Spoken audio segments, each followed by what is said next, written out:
And after 30 years, that's where Hutch tracks down this old buddy of his. He said, I squinted and zeroed in on the corner booth. Only the eyes told me it was Adrian. If I had passed him on the street, I wouldn't have recognized him. The old Adrian was gone. His chiseled square jaw had been swallowed up by a soft, round face that was covered by a dishwater beard that ran down into the neck of his flannel shirt, which hung untucked as though trying to hide the belly upon which he was resting a beer bottle. He had the red glow of an alcoholic. His face had gone ruddy across the cheeks, and the redness extended across the nose that was spread out and was marked by tiny pit marks and dark blue veins that snaked along both sides. Adrian Nash, the one-time pride of the Crystalton Royals, was huddled in a corner with two men wearing their ball caps backward and a woman whose teeth, they may have been dentures, were too big for her mouth, giving the illusion of a deep-sea creature pursuing dinner every time she talked. I took a minute before approaching him, fearing the pity I was feeling would flash across my face.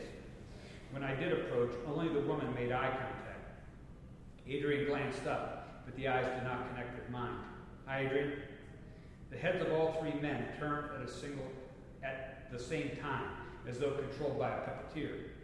He stared for a long moment before asking, am I supposed to know you? Yeah, you know me. He shook his head. I pointed across the bar and said, maybe if I pace off 60 feet 6 inches and squat down there, you'll recognize me. 60 feet 6 inches is the distance from the pitcher's rubber to the plate. I had caught nearly every game Adrian Nash had ever pitched. It was enough of a hint. Before he spoke, there was a moment of painful recognition in his eyes as the decades whirled and fast forward through the brain. From the time we first entered school, Adrian Nash had been the standard by which the rest of us were gauged. At early ages, boys began comparing themselves to each other in the classroom, on the field of athletic competition, even in the shower. They are not unlike a pack of wolves constantly maneuvering to be the alpha male. However, one wolf ultimately separates himself from the pack and establishes supremacy, and that had been Adrian. Adrian's problems arose after he left the security of the pack. Once he was removed from Crystalton, he was no longer the anointed one, and he learned a painful truth about himself. He had no heart and no taste for real competition. He couldn't take a punch in the nose. When he was no longer Adrian Nash, he lowered his head and went home. In the ensuing 30 years, he watched his brother succeed in large order. On the periphery, he knew I was succeeding. The alpha male had been surpassed by less gifted but more determined members of the pack. And at that instant, he recognized me standing in the booth. All those truths hit home. Son of a bitch, he said. He made no move to get up and kept his right hand wrapped around his beard. What the hell are you doing here? I came to see you. I extended my hand and he shook it without conviction. You're a hard man to track down. He said, I heard you're running for governor or something.